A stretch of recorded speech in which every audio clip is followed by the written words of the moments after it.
Yo, what's up, guys? Got a personal lesson starting up today here with my boy Nach. Nach. That's how you said your name was, Nach. Okay. What's up, man? How you doing? Pretty good. Awesome. Okay, so we spoke a little bit about the lesson before the stream started. Notch said that his overall goals were to become the best Shulk player in Virginia, take it as far as he can from there, and in the more immediate future, win a local. It's gonna be a tough time to get there, but we'll see how much work we need to put in, and it's a definitely doable goal. Good to start small. For the lesson, he said that he's looking to try to cover his weaknesses. He wants the 4 main playstyles explanation, and he more recently had a lot of trouble dealing with some chic pressure. So we'll see if we can help him out with that. And he says that his weaknesses are that he has a double jump habit, particularly out of throws, a nair habit, and he has difficulty sealing out stocks and finding openings. So let's see if we can't do something about that. Okay, so Alright. before we do anything else, I can say that the first two things that you mentioned there, the double jump habit and the nair habit, you already know that that's something you have to do. And I can give you some advice in order to try to fix that, but ultimately it's up to you. You recognize the fact that you have these habits. You have to be the one who undoes the habits. Yeah, I realize that, but honestly anything can help. Or Yeah. any tips can help. Okay, well, here's the biggest tip I can give in terms of getting rid of bad habits. It's something that helped me out pretty recently after Evo. I attribute this one to my boy, shoot, I don't know his tag. His Twitter tag is just Tony Things. Damn it, what was his tag? Whatever. Let me just look that up real quick. Tony Thornton.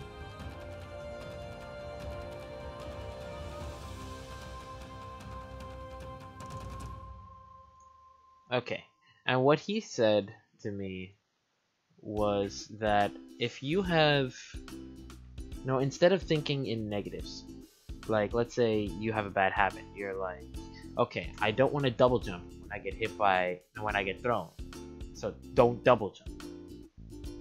What you're doing there is you have this, since it's a habit of yours, when nothing is on your mind, that's going to be your default option. When you're not thinking, that's just what's going to happen, is when you get thrown, you're going to double jump automatically. So when you take that out, you're leaving a void in its place. And if there's a void in that place, then it's going to be refilled by the default action, which is double jump. So even though you just said don't double jump, you're going to double jump anyway, so you're going to hate yourself for it. Instead of saying don't double jump, tell yourself what to do instead. Like air dodge or kind of that. Or be patient and wait. Just like if there's a specific moment where you know that you're going to get called out for double jumping, instead of double jumping, do something else. Tell yourself to do something else. Tell yourself to air dodge. Tell yourself to attack out of it. Tell yourself to do something else. Just know that you're going to get bodied if you double jump in that specific moment. Now, double jumping out of these moments isn't a very bad thing. It's just, it's bad to do anything repeatedly. Like, if you let your habits be extremely obvious to your opponent's going to punish it. It doesn't matter if that habit is jabbing when your opponent gets close, or rolling into them, rolling away from them, holding shield, standing still, throwing out a nair, whatever the habit is. With your opponent, if you do the same thing repeatedly, your opponent is going to know exactly what you want, and you're going to get caught off guard. Alright. So yeah, that should help you sort out the double jump habit if you can keep that in mind, but it's hard to keep it in mind. So it won't be an easy thing, it won't come right away, but you'll get it. As for the nair habit, what exactly do you mean by nair habit? In what specific situation do you nair? Too much. I just kind of like throwing it out. Like when I'm just when I want to get hit on my opponent, I tend to just go for a nair, and it ends up me being shielded and grabbed. Fun. Okay. Although I'm trying to add in tomahawks, but so far it's bad habits. Again. So essentially, what you're saying is you have a tendency to hold forward into your opponent the nair, just to get the hit off, because it's such an effective combo tool, and you want the best option. Yeah. Okay. Here, let's get into the match. Let's have a little explanation about that. Any particular stage? I just picked an Omega. Omega Guard Plains.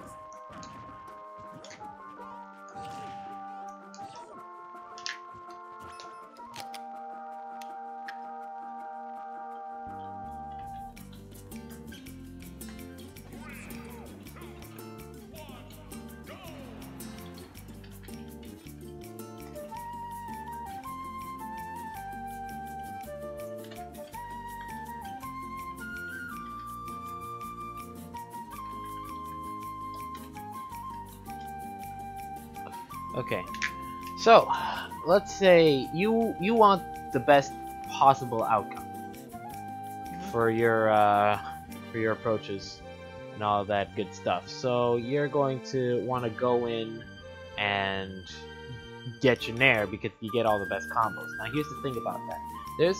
There's a concept called Yomi in play in any fighting game, and the thing about that is, let's say you have one option that's better than any other option. It's just the best thing ever. You're going to want to use it. Like, Mario is going to run towards you and grab you. Because out of the grab, he's going to get so much out of it. He's going to get so much reward. So that becomes the best possible option and the obvious choice. This is what is called, like, well, I'm just going to call it the obvious choice right now. This is what's called Yomi level 0. Yomi level 1 would be the counter to this option. Like, let's say your obvious choice is nair. You come at me in nair. And it's like, okay, I'm gonna get hit. This is the obvious choice. You're gonna follow that up. Now, if I see it coming, I'm gonna go for a counterattack. So you come at me with the nair, and I'm gonna block it, and proceed to punish you out of that. That's Yomi level 1, the counter to the obvious. Then, there's Yomi level 2. You expect me to try to counter your approach. So instead of coming in with a nair, you come at me with an empty hop. So I block your nair, then you fast fall and grab me, and then you get the punish. That's good stuff. That's the counter to the counter, Yomi level 2. Then there's Yomi level 3. I expect you to empty hop grab. So I throw out an attack to intercept you, like an up tilt, for example. Or an up smash, or I might grab a little earlier. Just things like this. So that is the ballsy play, because you're coming at me, and there's the threat of you coming at me with the obvious choice. But instead I'm going for the ballsy play, and just trying to intercept you and trying to beat you up. Now, what if instead you came at me with the nair, and I tried to intercept you? Oh, shoot. I'm gonna get hit, you get your combos, and it's a beautiful time. So this is the relationship you want to have with your opponents. You have an obvious choice. They have a counter. You have a counter to their counter, and then they have a ballsy play that counters the counter to the counter. But then that ballsy play, more often than not, will lose to the original option you were trying to pull off in the first place. Yeah. Now, it all depends on the kind of opponent you're fighting, though. A weaker opponent, like someone fresh off of For Glory, will often go for the obvious choice and for the counter. They're stuck on these two levels because they fight a lot of people that go for the obvious choice. So you're gonna find Marios that just run up to you and grab and try to get whatever. But if you're trying to pressure them, then they're like, okay, you're coming at me with a nair, so I'm gonna block. And that's the kind of player they are. They don't vary themselves from that because they're not at that level yet. You got players at a slightly higher level that are able to beat these people consistently. So instead of being on 0 and 1, they are on 1 and 2. So they come at you, they counter your approaches, and they come at you with the counter to the counter. So you're gonna have Shulk players that empty hop, you're gonna have Mario players that run at you and shield in order to block your anti-approach. Like, you might try to zone them with a fair or something, and then they'll just come at you, block with shield, and then combo you.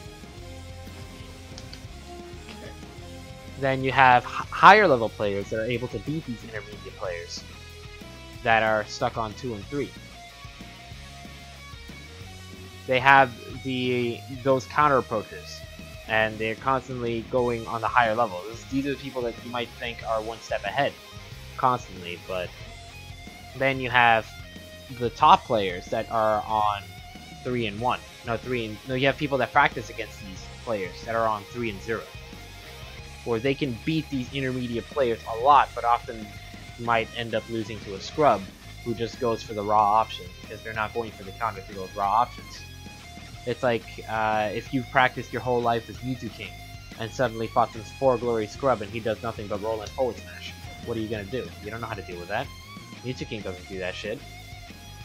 Apart from how you say Mewtwo King. Yeah, I mean, it could be any top player. The biggest example it's just any top player. You spend a lot of time practicing them, you end up losing to randoms, and you're like, I'm better than this, why am I losing to randoms? Now, the truly best players don't let themselves get stuck on any Yomi level. They will adapt themselves to their opponents. So you might have this phrase that I often tell people, which is a paraphrased quote from Mark Twain. The best swordsman in the world has nothing to fear from the second best swordsman, but everything to fear from some ignorant antagonist who's never held a sword in his life. Because the best swordsman prepares for the move that they ought to do. The other guy does the move he ought not to do, and catches the guy off guard and ends him on the spot. So, that makes sense. What you want to do is you want to determine what kind of opponent you're fighting. If you realize you're fighting a 4 glory scrub, play on 1 and 2 and you'll counter him. If you're fighting an intermediate player, play on 2 and 3. Or 3 and 0 or whatever. And if they're the kind of player that switches between these styles, like if you're able to, if they are a player that can be conditioned, then you have to hop all around the Yomi levels and just work your way through there.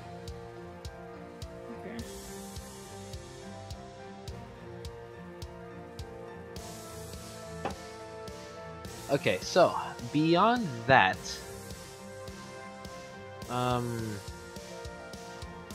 okay, that was a little bit of an advanced lesson, but it felt appropriate there, considering you need to find other approach options.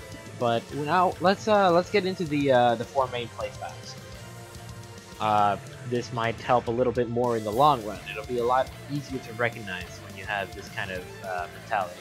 So, you know the drill. I'm going to go through 4 different playstyles, and I want you to try to deal with these playstyles moving forward. Try to find a way for you to get around these specific options, trying to see what works, what doesn't work, and we'll see how you do. Okay. Just give me 1 second. Okay, got it. Let's go. Actually, no, reset percent first. Alright.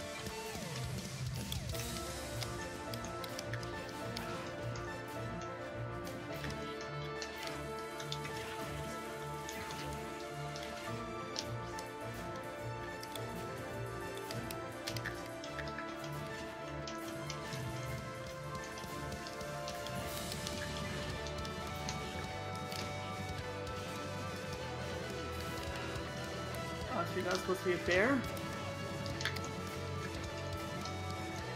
Pretty good so far.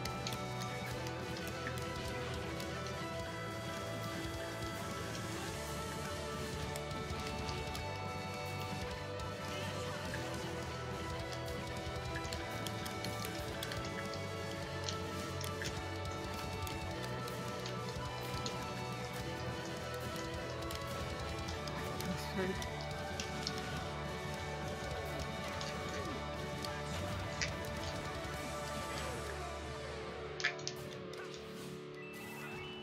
Swear that was a bear.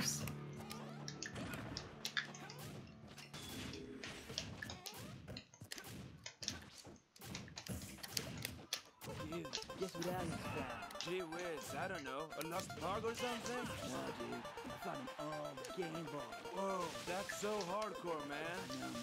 I got an old copy of Kirby's Dream Land in there, too. No way, dude. Yeah, let's boot it up.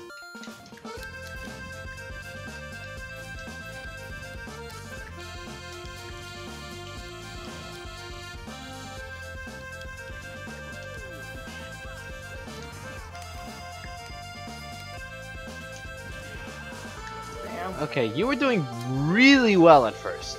Fantastically. You were able to pierce in a little slowly here and there and approach patiently, but somewhere along the lines you got overzealous and tried somewhat riskier options in order to try to finish off the stop. What I can say is you don't have to work so hard to finish off the stop. Just keep playing normally and it will come to you. If you get impatient later on, then suddenly you're going to start making mistakes and that huge lead is quickly going to turn into a deficit.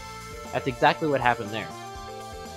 You had a huge advantage. You were approaching patiently, you were doing just fine, getting good damage, getting good confirms, keeping your advantage, and then the instant that you know that I got into somewhat resembling kill percent, you threw it all away and you stopped being patient. And that ended your career right there. Let's try that again. I want you to focus on being extremely patient. Like this, before we try it again, let me explain a little bit about the style that I'm going. This style is what I call a passive defense. I am playing back, I'm trying to force approaches using some kind of pressure, like the fireballs and stuff, but I'm keeping my options open, I'm being very patient. So when you come to me, if you come to me with a risky option, I'm going to be able to punish it on the spot. If you come to me with a safe option, it becomes a lot more difficult for me to do so. If you walk up to me and like slowly pressure me using safe options like shields and such, then it becomes very difficult for me to back you back, because unless I want to make a commitment, I cannot do so. Like, you come at me with a shield, the best I can do is like run up to you and grab. And that right there switches to an active playstyle.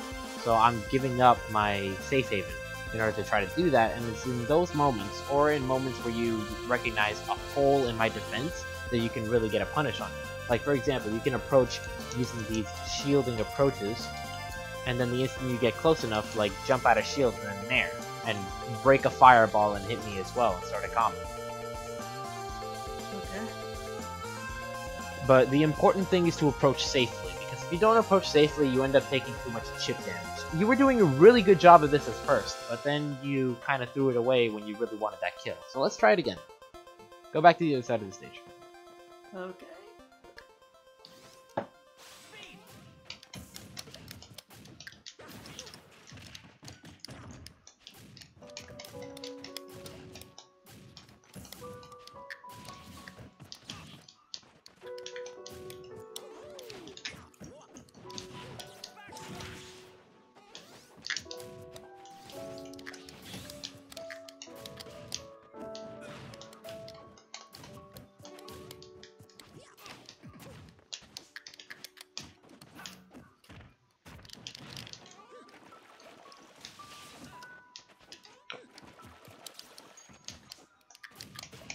The natural tendency of this playstyle is that if I am to gain an advantage, I'm usually not going to pursue it, even though people can play in this playstyle and pursue advantages. Like, a lot of people, once they're forced to switch to active, if they get a punish on you, like Mario gets a grab, he's going to combo you to death. I'm not going to do that just yet. Most of the options I pick are going to be in the interest of relieving the pressure. Oh, so Like, as if bad. I'm trying to time you out. Let's try that one last time.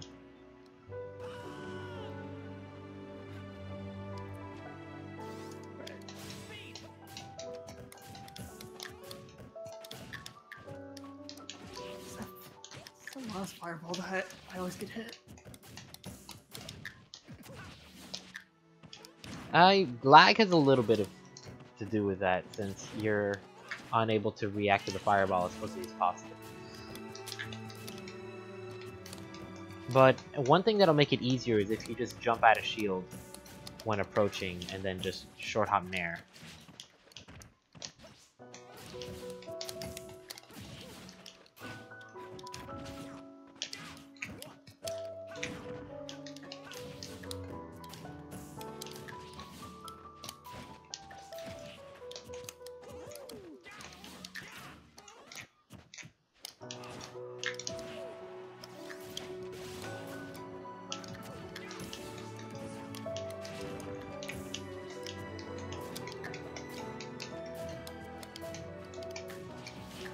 There you go.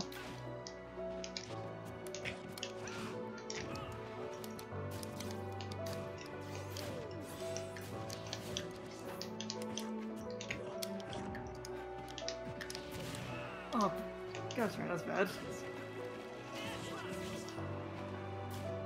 You almost died. If I had spaced myself better, you would have died.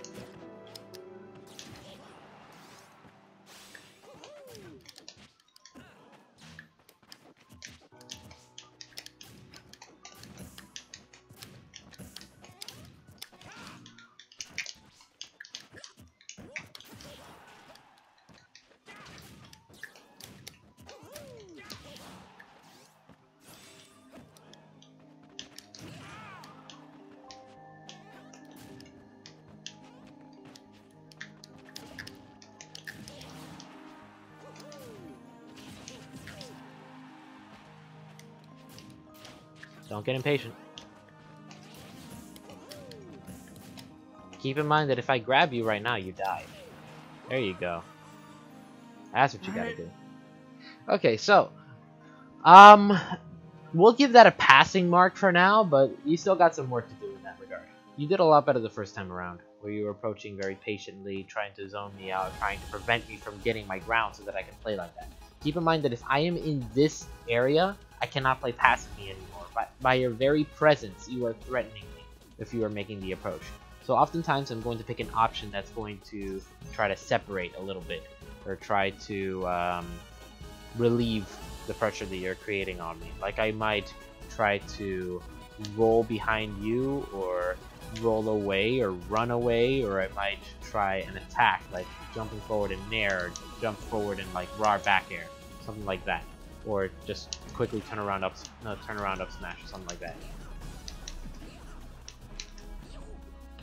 Anyways, let's move on to the next playstyle. Wait a second.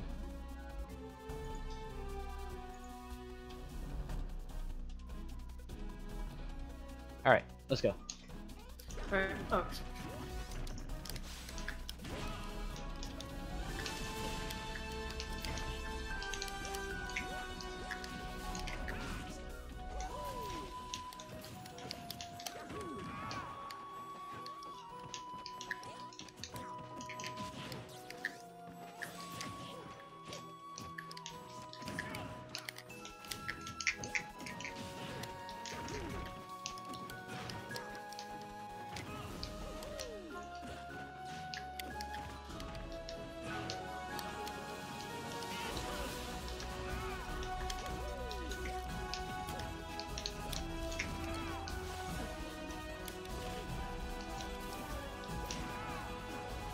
That was bad. Okay, so this playstyle is called Active Offense. The thing about this playstyle, I mean, you're already getting the idea behind it. I am completely rushing you down, holding forward, trying to press buttons in your face. That's the basic gist of this. Now, there's a couple things about that. I am completely rushing you down, trying to get in your face. This is exactly where I want to be, right here.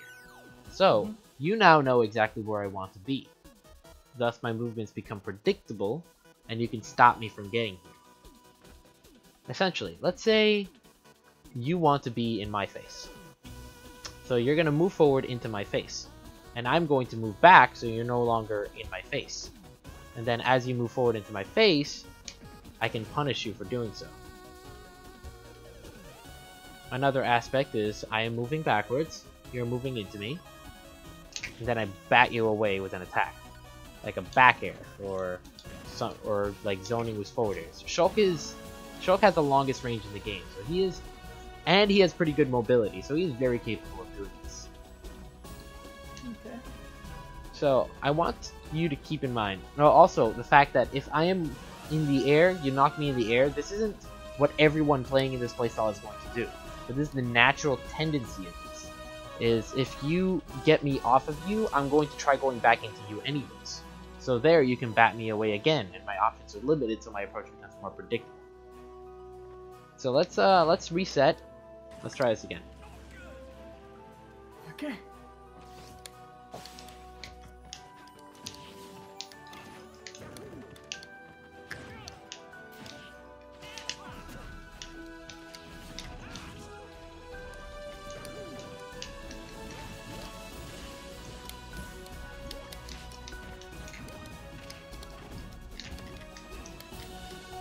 Alright, no, that's bad. I got you, homie. Let's try that again. Yeah.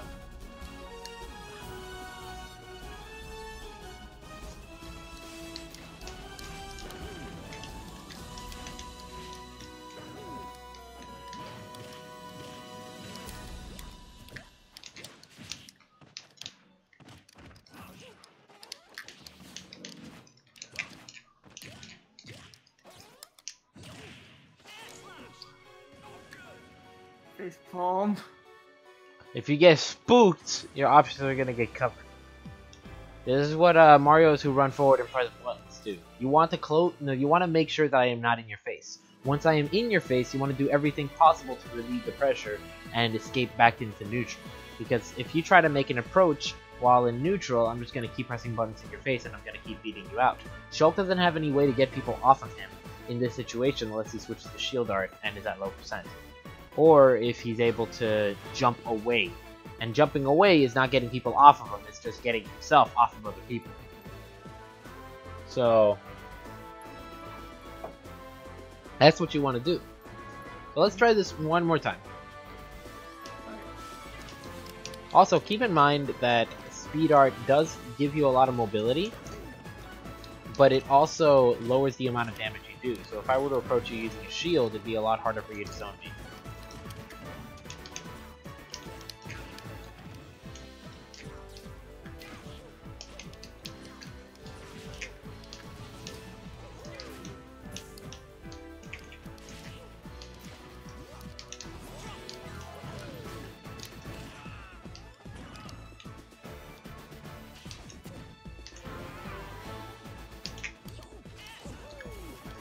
There you go, good snap. Do that more often, please.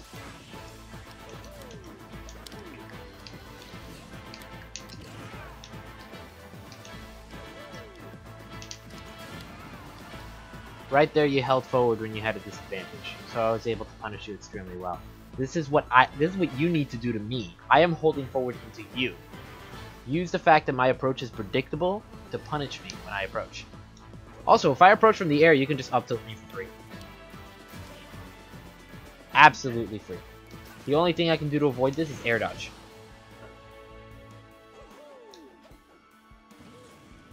And if I air dodge, you have enough time to punish me. Let's try that one more time. Okay.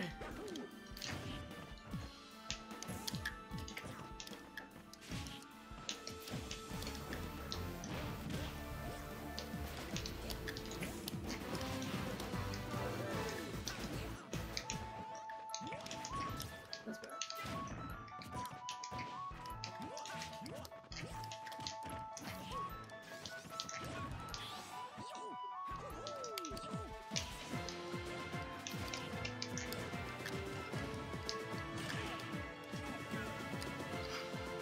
That right there was the result of your jump habit. Yeah, I told you it's bad. I mean, it's a common trap that a lot of people fall into. Just be aware of it for the future. Let's try it one last time. I really want you to be able to zone people off because I feel this is one of Shulk's strongest points. You want to account for the fact that your frame data is kind of lackluster by using your attack significantly earlier. Also, I want you to avoid not snapping the ledge with air slash against Mario because Mario will kill you with flood.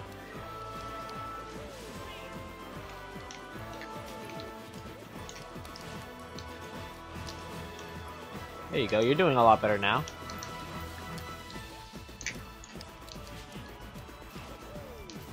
There you go.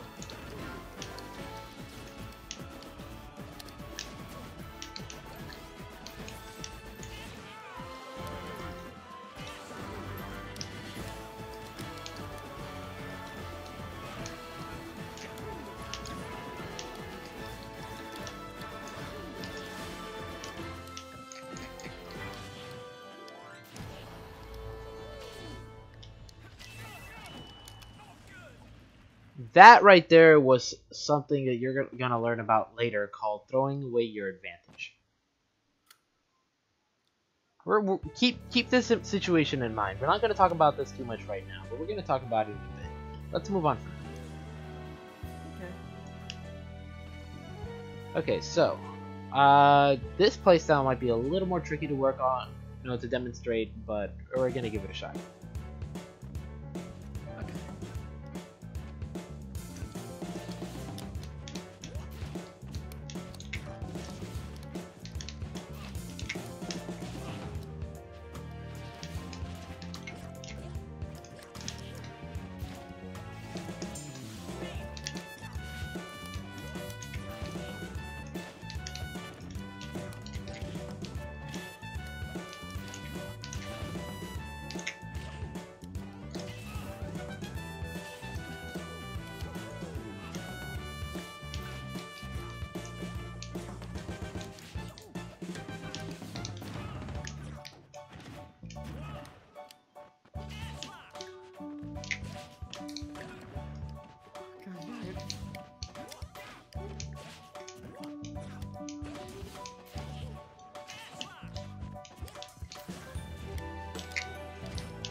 Okay, so what do you think that playstyle was? It's passive offense? Or... Yeah, that was passive offense. Essentially, what that was is it's kind of hard for me to demonstrate this since you're not one who has a full tendency of approaching unless there's some kind of pressure on it. However, I am constantly trying to bat you away. The difference between passive playstyles and active playstyles. Here, I'm gonna stand right here. You see this flower that's right in front of me?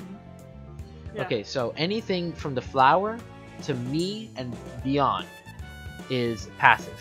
Anything past the flower is active. If I move here, this is an active playstyle. If I stay here or move back, it's a passive playstyle. So I'm going to be constantly throwing out attacks here. And notice how the attacks don't really hit you unless you move forward. That's the nature of this playstyle. I am trying to box you out of my space. Now, at the same time, I'm trying to gain more space. So there are some mixes of active in this demonstration. But essentially, if you try to approach someone who's playing in this playstyle, they're just constantly going to bat you away. And they're going to claim even more space by doing so. And suddenly, the entire stage is their space. This is what Sheik players do, this is what Mario players do, this is what Diddy players do. Ness to some extent, Marth players especially, Shulk, Cloud, all those characters with swords just claim their space. Robin, this is what they do. They're constantly just trying to bat you back, trying to prevent you from getting in, trying to stuff your buttons. So, what you can do for this is what you were doing at first, which was working pretty well.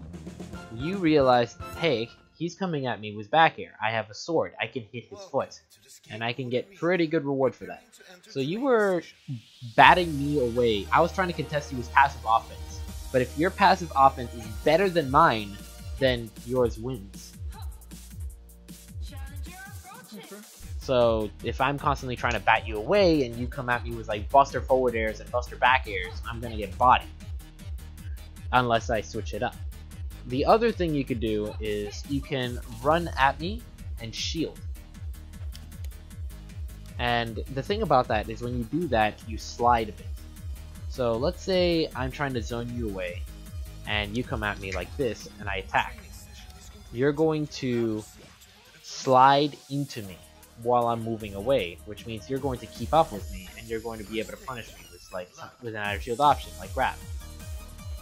So it's like I'm gonna hit you and then I'm gonna be right in front of your face. You're gonna be able to hit me, even if you're traveling across the stage at light speed and throw out a back air with jump part. If I chase you down and shield, I'm gonna block the approach, keep moving forward, and then be able to punish out a shield. This is what a lot of Sheik, Mario players, all that stuff do in order to remain sticky on people who are trying to zone them out. essentially you want to approach with an active defense. You want to approach with safe options, or you want to bait the option and then punish afterwards. That's still a bit of a passive defense. Passive offense. Or active. No, wow, I'm getting tongue-tied. That's still a bit of an active defense. You're staying here, pressuring the opponent with your very presence. You throw out an option and you get punished. Like that, for example. You rolled into me even though I did nothing. Just because I was in front of your face. You got scared. So another thing you could do is like jump forward into your opponent and air dodge. And then like attack out of the air dodge. Like Shulk can full hop air dodge and then like fastball fair and get some good results from that. Or full hop air dodge and nair, and when he lands, still get some good results from that, you know? Yeah. Okay, so let's try this one more time. I want you to make it impossible for me to zone you out.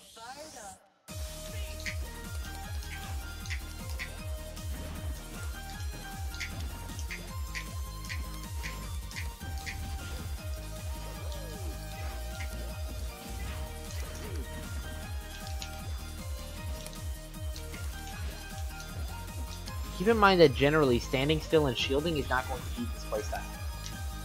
Because I can very easily space my attacks if I'm playing this playstyle. What you want to do is you want to advance into me with the attack, no, with the shield. Or just bat me away so that my space becomes yours.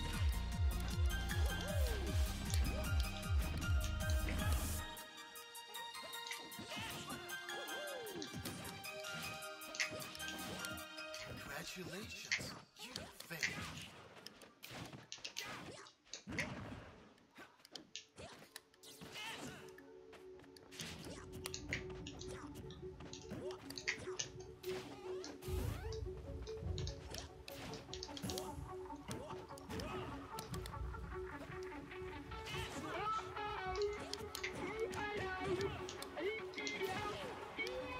There you go.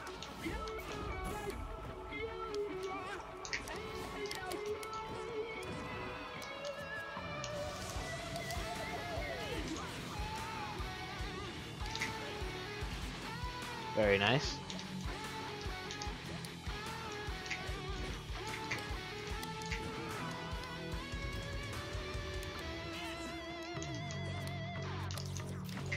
If I space against your shield, the only outer shield option you can use to threaten is a beat.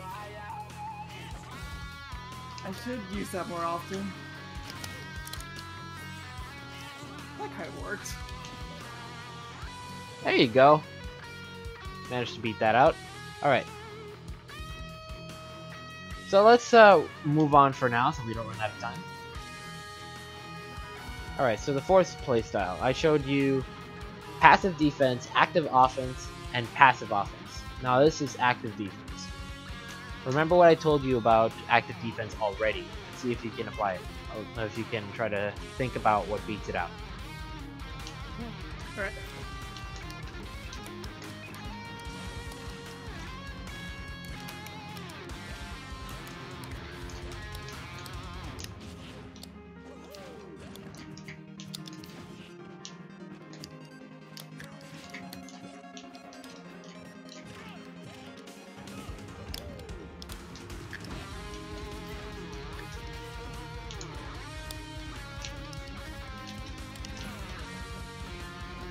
God damn, the 4-hit down smash. I know, it's like, if it only does Buster Art. I would have asked for a do-over for that. I would have been like, you right, but let's try that again.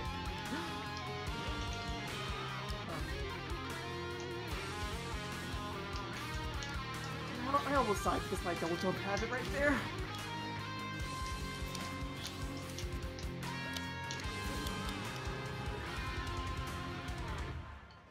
Okay, so my goal with this playstyle is I am playing a very reactive playstyle. I am running up to you, pressing a safe button, and trying to see what you're going to do. If you press a button, the instant I realize I'm going to punish it. So like, let's say I run up to you and shield, and you shield in anticipation of me running up. I react to the fact that you shielded, and then I grab immediately. And since I am the aggressor, and I am waiting for a reaction, I have initiative in this exchange. So I'm generally going to be able to grab you before you can grab me out of shield. So even though shield normally ties with shield, in the game of rock, paper, scissors, where grab beats shield, shield beats attack, attack beats grab. Even though these two tie, since I have initiative, I win. Usually. Unless I'm like waiting for a second reaction and I get bodied because you just grab me straight out of shield.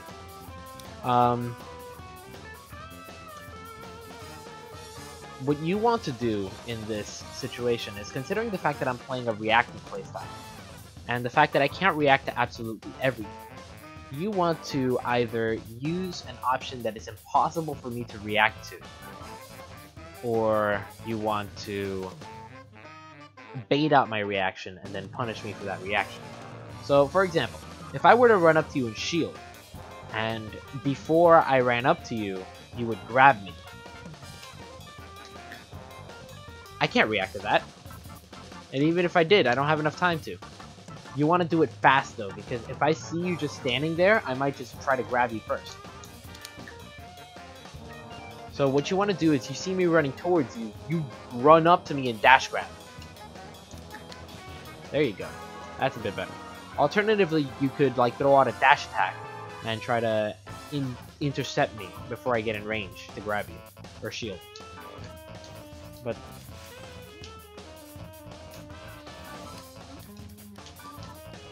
keep in mind your frame data is a little poor. Right. The pivot grab approach would work. Potentially. Another thing you can do is, let's say you're in the air and I come up to you and shield. What if you double jump right before you're about to land? Oh, okay. Can't shield forever. Okay, so like I was saying, I run up to you and shield. Let's say you're about to land. What if you double jump right before I land?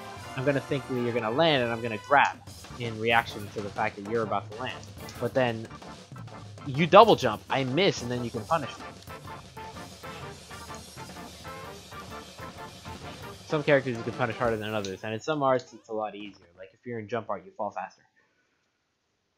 Alternatively, you can fall a little bit out of range, or you can use like something like a Malk. And punish the fact that I'm trying to react to you being in that position, and then I miss the grab. That's bad, Malk. That was a bad Malk, yeah. Or at the very least, it was a badly timed attack because I grabbed you before you landed. You want to attack the latest. You want the attack to hit me the latest moment before you land on the ground. Okay. That was a bit better. You do want to learn better mouth timing, so. Do you have a special set to anything but B? Or do you have a jump button set to anything but X and Y? I have jump to R and Okay. the usual. That works, that works, that works. Okay, so what I want you to do is I want you to press R and B almost at the same time. Press R then B, like that, yes, exactly like that. And I want you to fast fall at the highest point of your jump. Okay.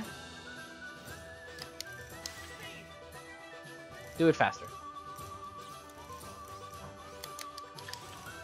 No, you're pressing B then jump. I want you to press jump then B. Okay. There you go. Almost perfect now. That's a very easy timing to learn. Okay.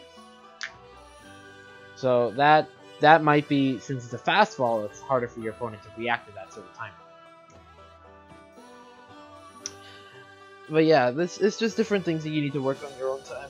But let's try this playstyle one last time, and then I'm gonna talk a little bit about neutral with the time that we have left. All right, let's go.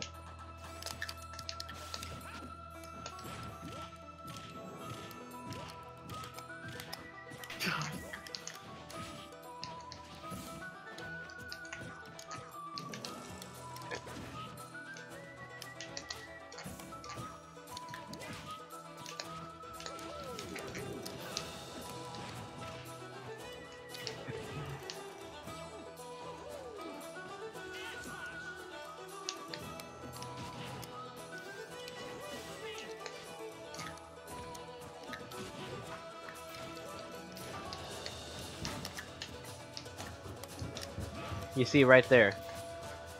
I reacted to the fact that you shielded before you were able to react to the fact that I shielded. Oh yeah. At the same time, I'm not always going to make the same approach, but different things work in different situations. There you go.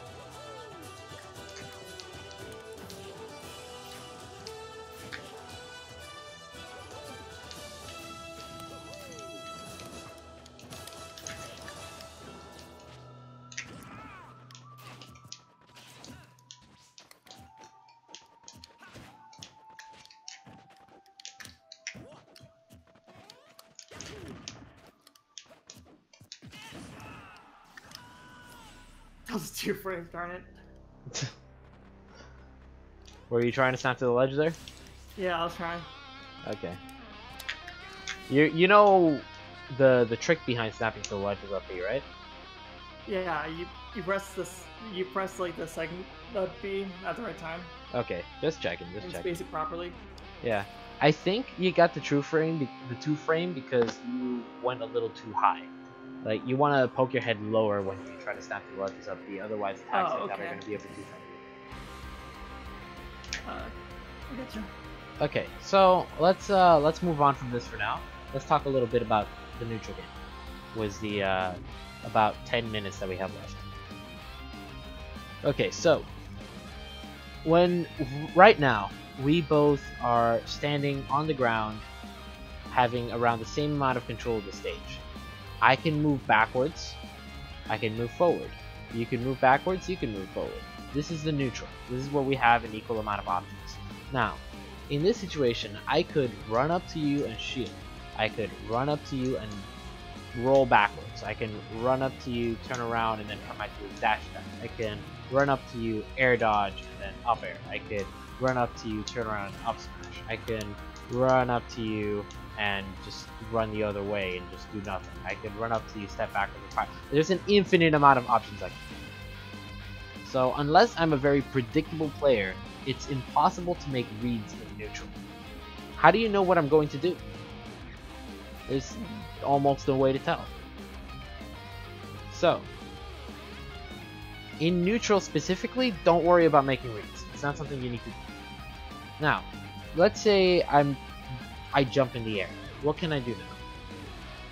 Well, you can do an air dodge. But there's one very important thing I can't do anymore. I can't shield.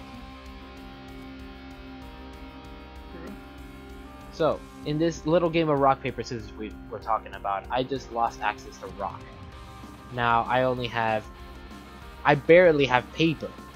I have no rock, I have no paper, unless I'm playing certain characters. I only have scissors, and I have air dodge, which doesn't really beat anything, it kind of just ties with it. Unless it's a really laggy attack, then I'd be able to just follow up and beat it. So, in this vital game of rock, paper, scissors, I only have scissors. So if you pick rock, you almost always win. I mean, of course, I can just empty hop grab, and that kind of gives me paper, but not really. Not entirely. So there's ways around it. But in general, a lot of the things you can do, and a lot of things I can do are beaten out by you just intercepting me in the air. If you just throw an up tilt when I'm above your head, the only thing I can possibly do is air dodge. And most of the times when I air dodge, I'm going to be in lag anyways. You just turn around and forward tilt after the air dodge is done. Now, there's another very important thing about this. Once I jump in the air, my movement is limited. Like, let's say I double jump in this location. I can move this far, or I can move this far. So, let's say I start moving this way. Once I get to this point, I can only move this far, or this far. So that's even less range that I have to cover. And since there's acceleration, I can't even move that far this way, because I have to decelerate and then fully accelerate the other way. So that creates a little bit of an element of predictability in where I'm going to be. So let's say I jump over here and I go straight towards you, because I'm playing in an active playstyle. It makes it very obvious that what I want to do is land in your face. So yeah, you can go for safe options like that. But if you know exactly where I'm going to be, you know exactly what my options are, you know that I have nothing to do to punish it, you can very easily, just in that position, just step back and forward smash like that. That's how I get so many kills. Like, let's say I throw you off the stage, and you try to double jump back into me and contest me with an attack. If you were to go far enough, like turn on jump art, make it easier.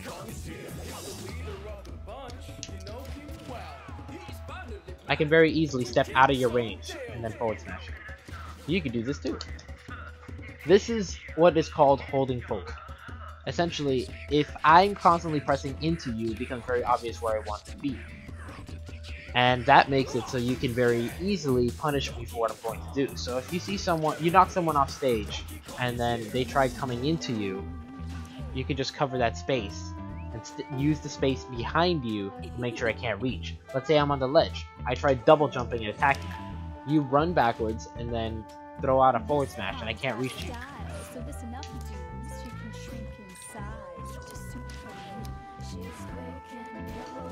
Even if I were to do something like this to get even more reach, I can still step out of the way. Or if I were to jump off the ledge and try to go into center stage, you can cover that space as well. Just don't do so predictably.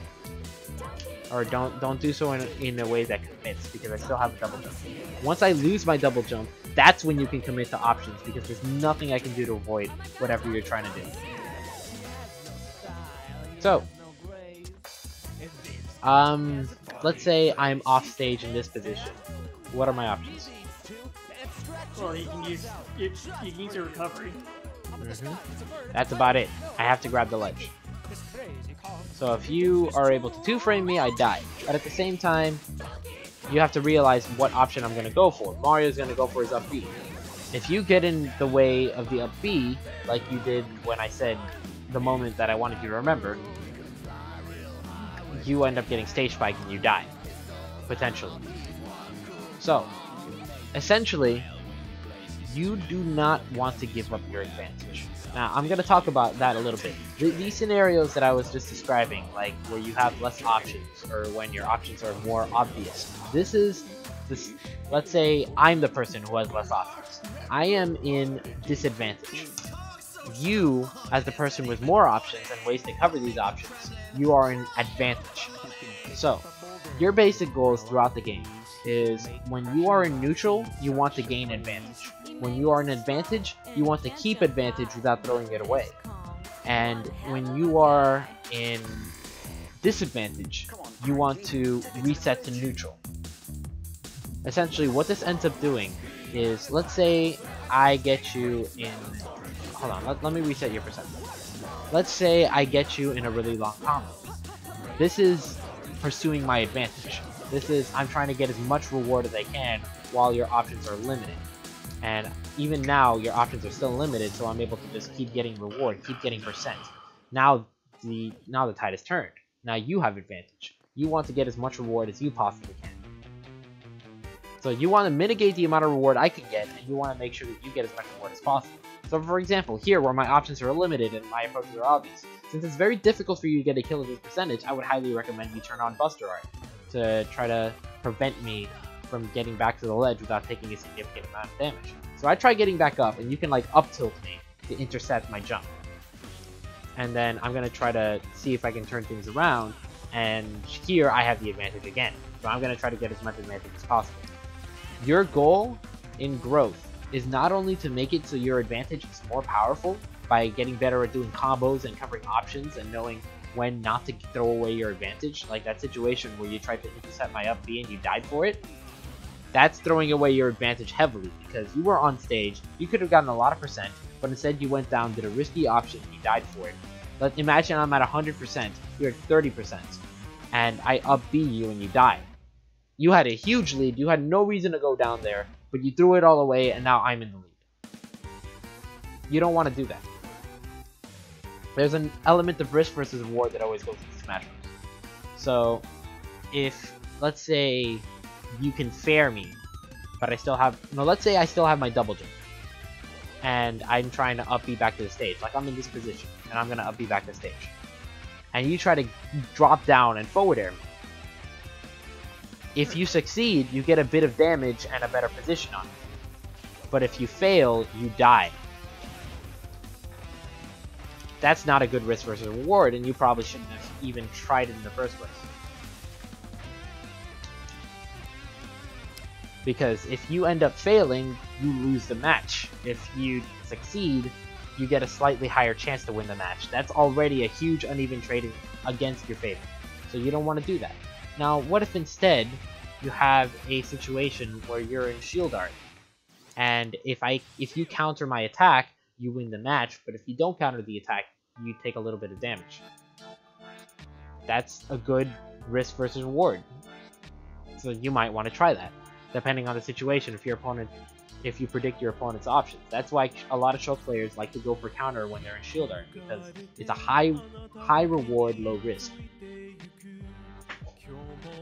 And that's the nature of everything in this game.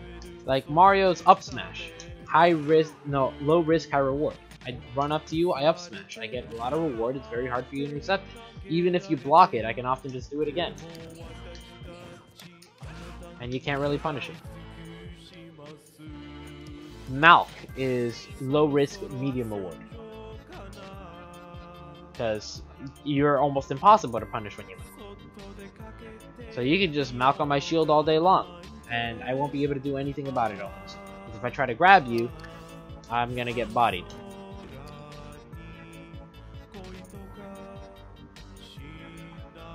But yeah, those are the basic notions of the neutral game and the kind of thoughts you want to be having. In neutral, you want to be observing your opponent's playstyle and kind of going, kind of try to figure out what they want to do. Usually you want to start playing passive, see what kind of player they are, apply Yomi, apply your knowledge of the playstyles and what beats what, and then you'll be able to get a good leg up.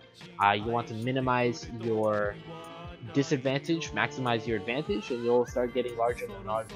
That's how you get ahead. But yeah, we're just about out of time for the lesson. Is there one last thing you want to ask about before we finish? I'm sure. Is there anything else I should work on? I think your zoning game is pretty decent, and I think your approach game is pretty decent. But I think your advantage game is weak, and I think your disadvantage game is weak. So I would definitely, like you said, you love Nair, but why do you love Nair? Because I can get so many combos off it, and why haven't I seen you get any combos off it? Oh. I know you can get these combos off of Nair, but I've never, this entire training session, I haven't seen you once get a Nair combo.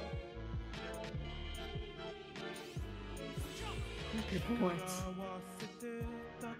I want you to work on that. I want you to make it so the times you pull out Nair and it connects with your opponent, you get as much reward for it as possible. It's good to zone people out using like reverse Nair or like lingering Nair to try to catch them, but you need to get that reward from it. If you just get the Nair, or you get the confirm but you get nothing from it, what are you doing? That's wasted opportunities. Like for example, if you, let's say I'm at, reset our percents.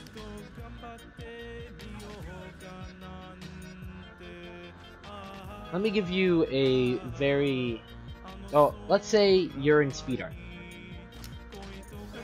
and you down throw me. Wait, gosh darn it. You know what you can get from down throw, right? Well, I can go for a fair. Yeah, down throw fair. And even though this doesn't give you much advantage, it gives you stage control, and it leads to advantage. So from center stage, you can knock Mario to the ledge. And once you have Mario to the ledge, you can switch to Buster and just zone him there at the ledge forever. Just pressure him stupid hard with like reverse nairs, cover his landings, get a grab, down throw, down tilt, maybe back air to zone him off, get some good percent off that. Then maybe you'll get a nair to jab combo, and you'll get like 20% off of that. And that's fantastic. That's what you got to do. And then later on, you're in jump art, Mario's at the ledge. You bait an option. No, you kind of spook him with some empty hop grabs. Maybe go for like up throw, up air. and then he resets to neutral, and then next time he's going to be scared of the empty hop grab. Then you hit him with the ledge with Nair, fair, he dies. This is the kind of advantage you need to be able to create. This swinging dynamic. This, like, even if you don't get much from your stray hits, you gain stage control. You need to use that stage control. If you abandon that stage control right away, you don't get anything, except a little bit of stray damage. And if you just try to win the game off of stray damage, you got a huge uphill climb. Because Mario, off a stray grab, can get you in a huge combo. You need to use everything at your resources that is available in order to try to beat him back. Because right now, these are just stray hits.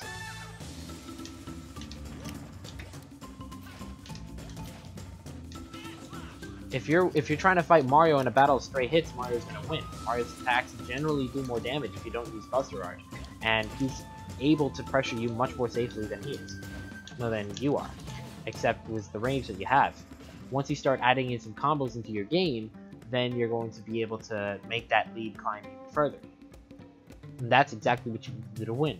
Notice the fact Mario has very stubby arms. Notice the fact you have Buster Art, you have Jump Art, you have Speed Art, you have these combo tools, you have the ability to turn on Smash Art and turn the game into sudden death. You have, once you have advantage, you can press that advantage super hard by turning on Buster or Smash depending on the situation. Someone tries coming at you in the air, you up tilt, you get stupid amounts of damage. You up tilt and smash, they die. It's just these little dynamics. Or someone's at the ledge, they're at 110%. You turn on Smash Art, run up to them, down throw, they die.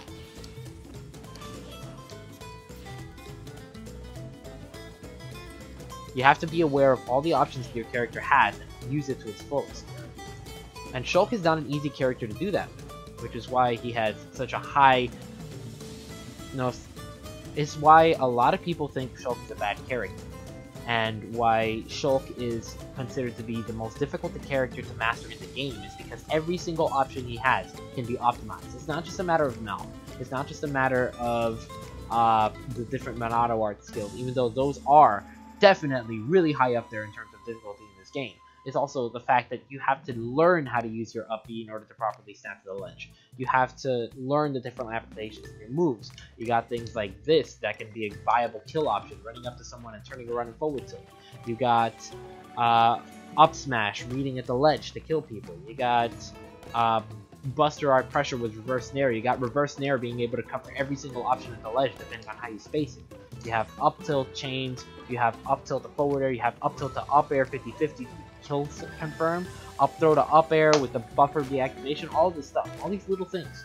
Once you start adding into your kit, down throw forward air. Now it's not much, but it gives you stage control. In stage control, you can get all this stupid amounts of pressure at the ledge with Buster because it's one of the strongest positions Shulk has. Or you get nair into jab, nair into down tilt to grab, nair into grab raw, nair into forward tilt, nair into forward smash, nair into fair, nair into fair, nair into down air, nair into air slash. It's just stupid amounts of stuff that you can get. And until you start learning all that stuff and being able to apply it mixed with everything else, you're going to struggle. Because other characters, Mario, he wants stupid amounts of damage, all he has to do is grab you. But what makes Shulk shine is his versatility. He can adapt himself to any situation. And he has all these tools that are able to link into each other. He has all this speed to be able to make use of it. You just gotta be able to use it. A lot of people think Shulk is a very slow character, but in reality, he's potentially one of the fastest characters in the game.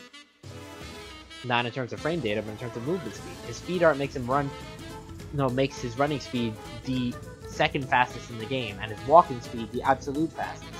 His jump art makes him the most mobile character in the air. He just gets so much of this stuff. And that's the stuff you need to think about moving on. Just ways to make sure that you get the most possible whenever you get the advantage in a match.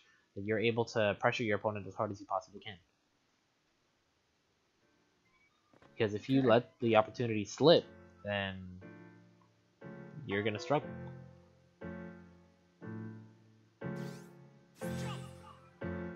But yeah, that's just about all the time we have. As it's been a pleasure having you on, man. Thanks a lot for the donation, and definitely looking forward to seeing your improvement. I'm going to upload this video as soon as I can. It's probably going to end up being after SmashCon, but the video will be here on my Twitch channel before then, so feel free to review the footage. I'll have the notes to you whenever I can. That one's probably going to be after SmashCon, unfortunately. Okay. Well, I think, yeah, thank you so much for the lesson. No problem, man. I'll definitely be looking at this again. Definitely looking forward to it, man. Take care of yourself. Peace out.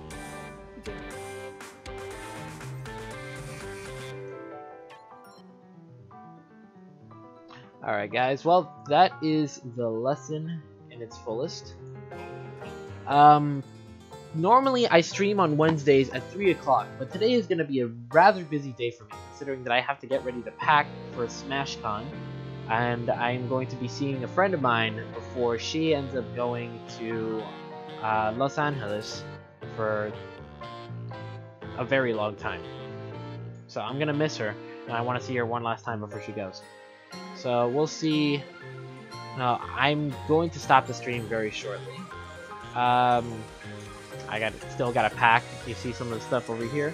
I got my jersey here folded up. Got stuff ready, stuff in the bag. See where that goes.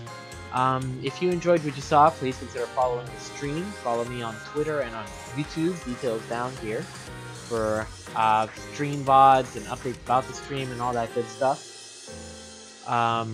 If you are interested in a lesson like this tailored to you, please consider leaving a donation. Prices are written on the bottom center of the screen.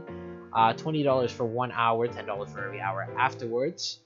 The lessons usually focus on neutral play and different play styles and like adapting and things like that. But I have a lot of character knowledge across the board, not just for Shulk. And yeah, anything that you need tailored to you, I can do it. Anyways, let me see.